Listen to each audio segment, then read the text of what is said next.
Let's ruin chicken parm. I'm a terrible cook, but I'm trying to learn. I make my own marinara sauce because I thought squeezing tomatoes with my bare hands would be fun. I should be finger painting before circle time, not cooking unsupervised.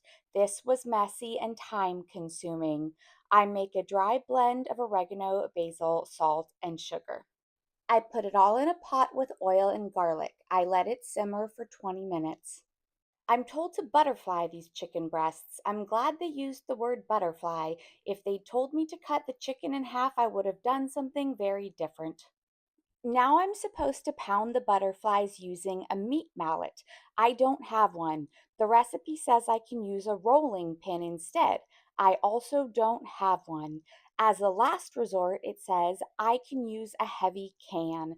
I have many heavy cans. That's because I often buy canned vegetables with all the hope in the world and then don't eat them. I'm so glad I never donated them because I need one today.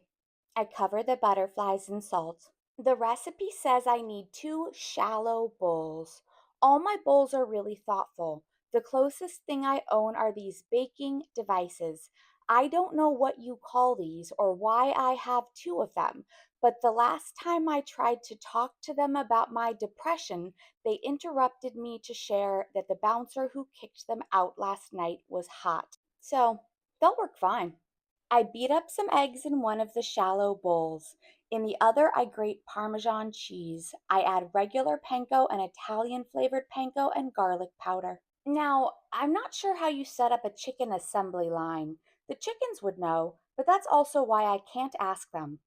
Chicken Parmesan was invented in New York in the 1940s when Italian immigrants blended the eggplant Parmesan recipe from their homeland with elements of the chicken schnitzel that German immigrants made.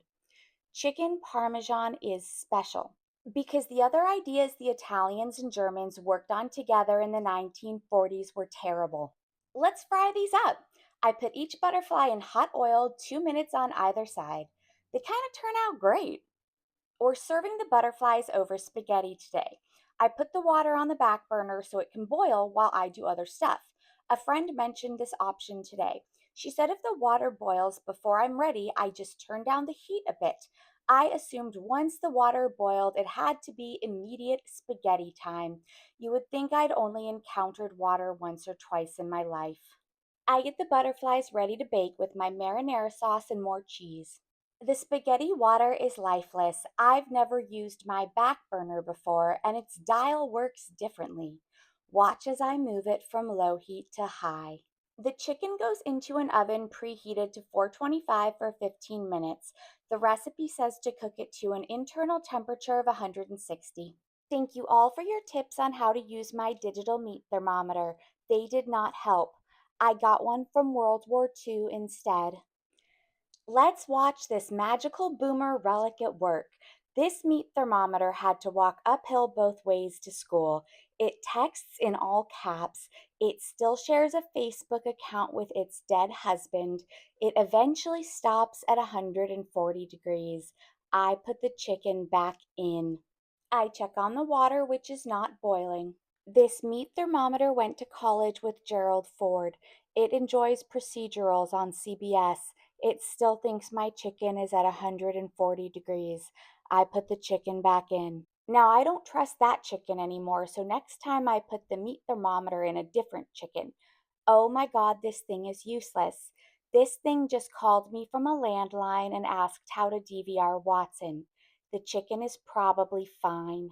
The spaghetti water is not boiling, and I put the spaghetti in anyway.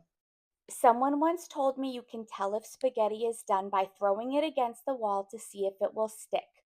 Okay, well, the housekeeper's coming tomorrow, so I'll let her know about this.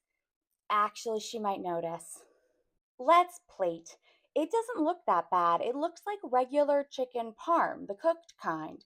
I do cut into it before I eat it though, and it looks perfectly cooked. And it tastes delicious. It tastes really, really good.